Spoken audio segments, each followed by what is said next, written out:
اب رمضان شریف بھی آ رہا ہے اور آپ کو معلوم ہے ہم نے رمضان میں پڑھائی رکھی ہے، چھٹیاں نہیں رکھی۔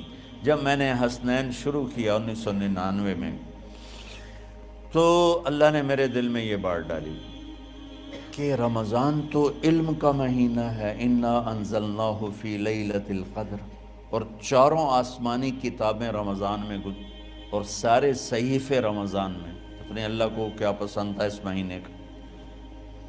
حضرت ابراہیم علیہ السلام پر چھوٹی کتابیں اتری یکم رمضان کو، حضرت موسیٰ علیہ السلام پر تورات اتری 2 رمضان کو، حضرت داؤد علیہ السلام پر زبور اتری 6 رمضان کو، حضرت عیسیٰ علیہ السلام پر انجیل اتری 12 یا 18 رمضان کو، اور اللہ کے نبی پر قرآن اترا فی لیلۃ القدر، لیلۃ القدر میں اترا۔ تو سارا آسمانی علم رمضان میں اترا۔ سارے مہینوں کے نام عربوں نے رکھے، محرم، صفر، ربیع الاول، ربیع الثانی، جمادی الاولی، جمادی الثانی، رجب، شعبان، رمضان، شوال، ذوالقعدہ، ذوالحج۔ اس میں جو رمضان ہے یہ نام اللہ نے رکھا، باقی مہینوں کے نام تو رکھے عربوں نے۔ پھر ان کی زبان پہ اللہ لایا رمضان، چونکہ ابھی تو دنیا بھی نہیں بنی تھی اور اللہ نے قرآن کی تلاوت فرمائی تھی، تو اس قرآن میں تھا شہر رمضان الذی انزل فیہ القرآن۔ تو رمضان کا نام اللہ نے پہلے سے چن رکھا تھا، پھر ان سے رکھوا دیا۔ رمضان کہتے ہیں رمض یرمز، جل جانا، جل جانا۔ رمضان کو رمضان کیوں کہتے ہیں؟ کہ اس میں گناہ جل جاتے ہیں۔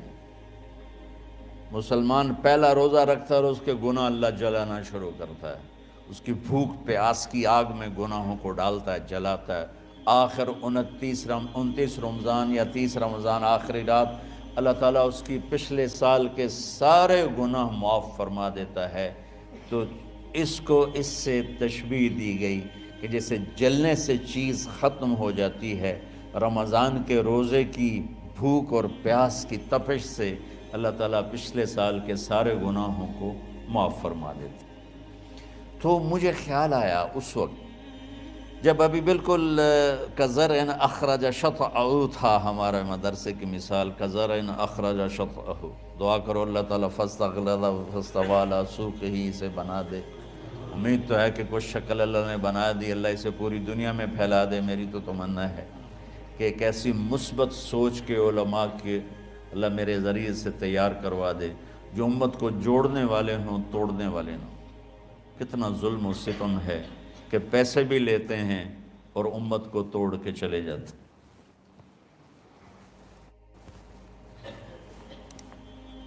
میں نے ایک خطیب سے کہا تم یہ منفی تقریریں کیوں کرتے ہو، تم مثبت کیوں نہیں کرتے؟ تھوڑی چیزیں ہیں بتانے کے لیے لوگوں کو جس پر سارے مسئلے، سچ بولو، کون سا مسئلہ کس کے خلاف کہے گا، محبت کرو، کس مسلک کے خلاف ہے یہ بات، ماں باپ کی خدمت کرو، رزق حلال کماؤ، شراب سے بچو، زنا سے بچو، جوئے سے بچو، سود سے بچو، رشوت سے بچو، جھوٹ سے بچو، ظلم سے بچو، ماں باپ کی نافرمانی سے بچو۔ یہ کتنی باتیں ہیں جو امت کو بتانے کی ضرورت۔ کہنے لگا یہ پھر پیسے نہیں لبدے، پیسے ہی اس گل دے لبدن کہ آج تسی فلانے آندہ توا لین بجامنا، اگر منہ میں توا نہ لگاؤں تو میں تو نہ پیسے نہیں دے۔ تو یہ اس وقت سٹیٹس ہے، تو کیا پیغام جائے گا؟ تو اللہ تعالیٰ آپ کو مثبت بنائے۔ رمضان میں چونکہ سارا علم اترا تو مجھے خیال آیا کہ ہمیں رمضان میں چھٹی کرنا تو ایک ایسی عادت ہے، کوئی سنت تو ہے نہیں، تو مجھے رمضان میں پڑھائی کروانی چاہیے، چاہے تھوڑی ہوگی، روزے کی بھوک بھی ستائے گی اور رات کے جاگنے کی وجہ سے نیند بھی ستائے گی، لیکن اس میں ایک لفظ سینکڑوں لفظوں پہ بھاری ہوگا غیر رمضان۔ تو میں کراچی گیا اور مفتی تقی صاحب دامت برکاتہم سے سب سے پہلے جا کے مشورہ کیا کہ حضرت میں چاہتا ہوں کہ رمضان میں چھٹی نہ ہو، پڑھائی ہو۔ اس وقت رمضان سردیوں میں تھا، تو وہ بڑے خوش ہوئے، کہنے لگے یہ تو بہت اچھی بات۔ اصل میں ہمارے اکابر نے رمضان میں چھٹیاں اس لیے رکھی تھیں کہ سارا سال تو عبادت ہوتی ہے بالواسطہ، پڑھنا پڑھانا عبادت ہے ایک واسطے کے ساتھ، اور روزہ، نفل، تہجد، تلاوت یہ عبادت ہے بلا واسطہ۔ تو طلبہ علماء رمضان میں اپنا وقت عبادت میں گزاریں، کہنے لگے اب وہ عبادت تو ہوتی نہیں رمضان میں، تو بہتر ہے آپ پڑھائی شروع کرائیں، بہت اچھا ہوگا۔ وہ تو اتنے بڑے ہاتھی کے پاؤں میں سب کا پاؤں، اتنی بڑی ہستی نے، وہ صرف پاکستان کا سرمایہ نہیں پوری امت کا سرمایہ ہے، تو ان کی اس بول نے نا مجھے ہمت دے دی۔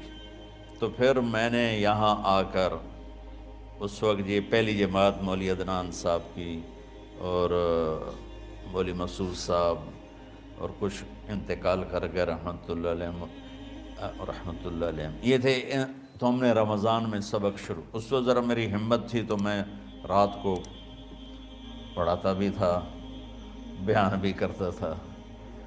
اب تو یہی میں اتنی مشکل سے بول رہا ہوں۔ تو ہم نے رمضان میں شروع کی کہ یہ رحمتوں کا مہینہ، ہر چیز کی برکت کا مہینہ، ہر شے کی اللہ کی طرف سے فراوانی اس میں ہے، علم کی بھی، ہدایت کی بھی، رزق کی بھی۔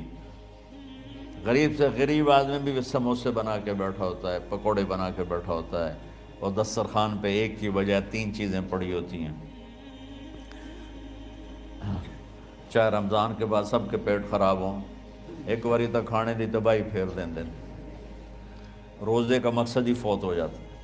روزہ جو ہوتا ہے بھوک کے لیے، پر وہ اتنا کھاتے ہیں کہ سحری کا کھانا افطاری تک ہضم نہیں ہوتا، اور افطاری کا کھانا سحری تک ہضم نہیں ہوتا، پر انہیں دونوں کا ہی کھاونا ہے۔ کہتا بھوک نہ لگے، بھوک نہ لگے۔ وہ بھوک لگنے کے لیے تو روزہ ہے، ایک تو یہ جسم کو صاف کرتا ہے، دوسرا غریبوں کی غربت کا احساس پیدا کرتا ہے کہ جو بھوک تو آج برداشت کرتا ہے، غریب روزانہ یہ بھوک برداشت کرتا ہے۔ تو اللہ کے غریبوں کا، غریب بندوں کو کی خدمت کر، ان تک اپنے مال پہنچا، اپنا اللہ نے دیا ہے تو ان کو بھی اس میں شریک کر، قبر میں لے جائے گا۔ تو اللہ تعالیٰ نے میرے دل میں یہ ڈالا، تو ہم نے تعلیم رمضان میں شروع کی، کیونکہ قرآن رمضان میں اترا، انجیل رمضان میں اتری، زبور رمضان میں اتری، تورات رمضان میں اتری۔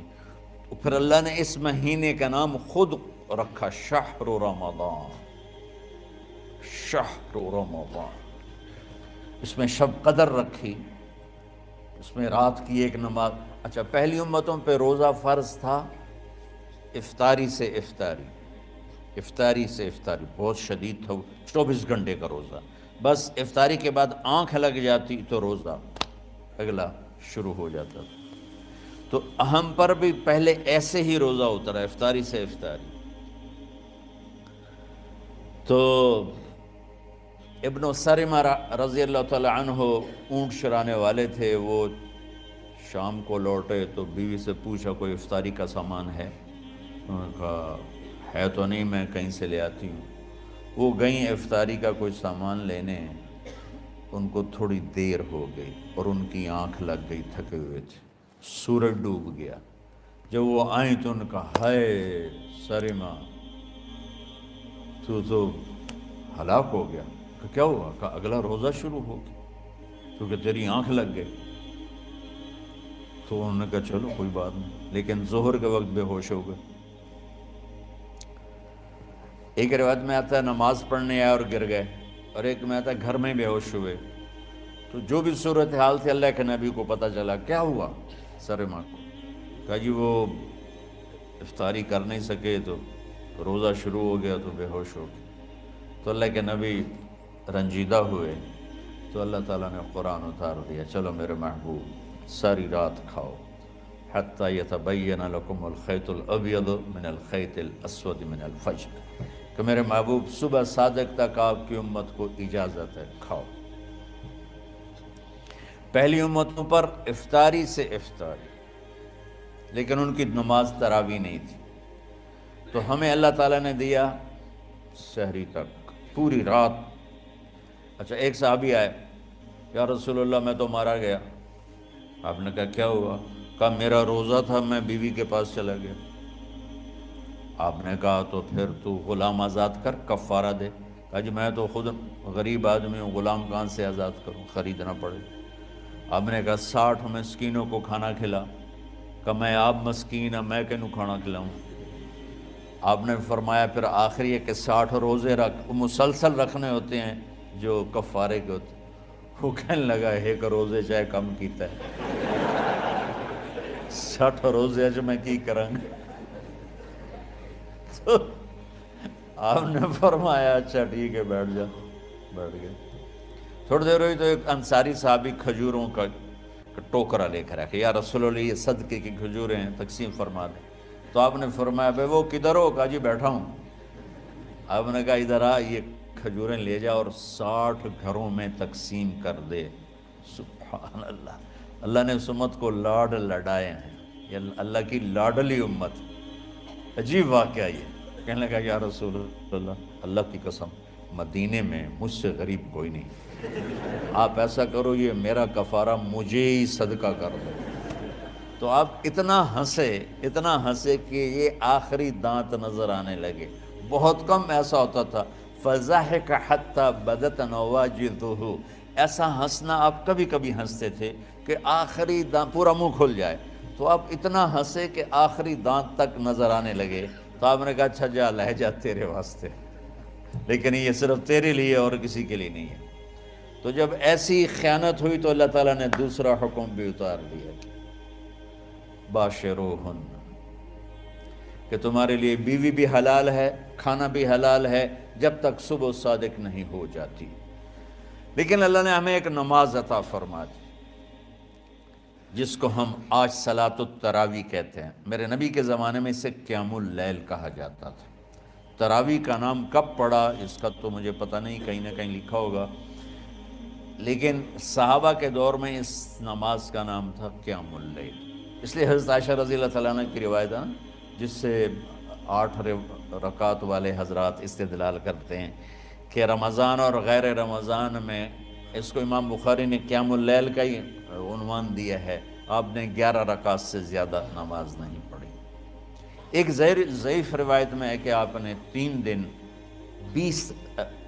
دن پڑھائی نماز، یہ تو صحیح روایت ہے۔ کتنی رکعت پڑھائی؟ تو ایک ضعیف روایت میں ہے کہ 20 رکعت پڑھائی۔ اچھا ضعیف روایت سے عبادت ثابت نہیں ہو سکتی، حکم شرعی۔ تو جب حضرت عمر رضی اللہ تعالیٰ عنہ نے سب کو، اب میرے نبی کے دور میں 3 دن کے بعد آپ تو آئے نہیں کہ کہیں فرض نہ ہو جائے، تو صحابہ اپنے طور پر قرآن سنتے تھے ٹولیوں میں۔ صدیقی دور میں 2 سال وہ فتنوں میں گزرا، تو اس میں بھی اسی طرح چلا کہ ٹولیوں میں ہوتی تھی۔ حضرت عمر رضی اللہ عنہ کے زمانے میں حکومت مضبوط ہو گئی، طاقتور ہو گئے، تو ابتدائی سالوں میں نہیں، چند سالوں کے بعد اب مسجد میں تشریف لائے تو لوگ اس طرح کوئی 4 ادھر 4 ادھر 5 ادھر 10 ادھر 20 ادھر، تو کہنے لگے ان کو ایک ہی امام پہ جمع کر دیا جائے تو کتنا اچھا ہوگا۔ تو آپ نے سب کو اکٹھا کیا اور ابی بن کعب رضی اللہ تعالیٰ عنہ کو امام بنایا اور سب کو ایک نماز پہ جمع کر کے 20 رکعت کا حکم عطا فرمایا۔ تو حضرت عمر کا یہ عمل اس حدیث کو مضبوط کر دیتا ہے کہ چونکہ میرے نبی نے کہا علیکم بسنتی و سنت الخلفاء الراشدین من بعدی، کہ میری اور میرے خلفاء راشدین کی سنت پر مضبوطی سے عمل کرنا۔ تو حضرت عمر کا جو 20 رکعت طے کرنا ہے، اگر ان کا اپنا اجتہاد ہے تو بھی ہمارے لیے عمل کے لیے کافی ہے، اور اگر ان کو یہ یاد ہے کہ میرے نبی نے 20 پڑھی تھیں تو اور زیادہ اچھی بات ہے۔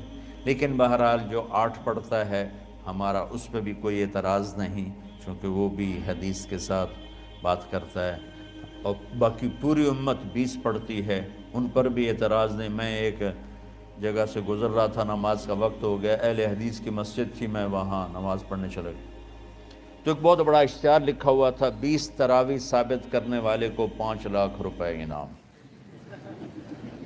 کہ کس قدر بے وقوفی ہے اور کس قدر احمقانہ یہ امت کی باتیں ہیں کہ 20 تراویح، سینکڑوں سال سے امت کا عمل 20 تراویح آ رہا ہے۔ تراویح کا نام جو پڑھا مجھے یوں لگتا ہے کہ اہل مکہ، یعنی اہل مکہ جو تھے نا، وہ 4 تراویح پڑھ کے ایک طواف کرتے تھے،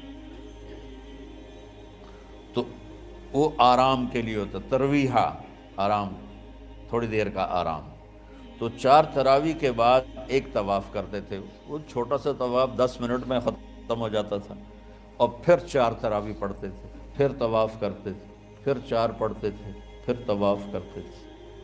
یہ صحابہ کے تھوڑے بعد کے دور کی بات۔ تو مدینے والوں کو پتہ چلا کہ مکے والے تو یہ کرتے ہیں، وہ کہنے لگے اساں کی کریے؟ انہوں نے کہا اسی 40 تراویح پڑھیں گے، 40 رکعت، وہ 40 رکعت پڑھتے تھے۔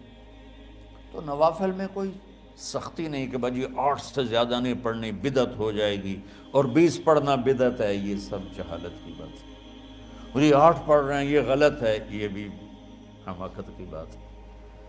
جو صحیح حدیث سے دلیل پکڑ کے کوئی عمل کرتا ہو تو بھائیو اس سے بحث نہ کیا کرو، مناظرہ نہ کیا کرو، یہ بہت نادانی والی بات ہے۔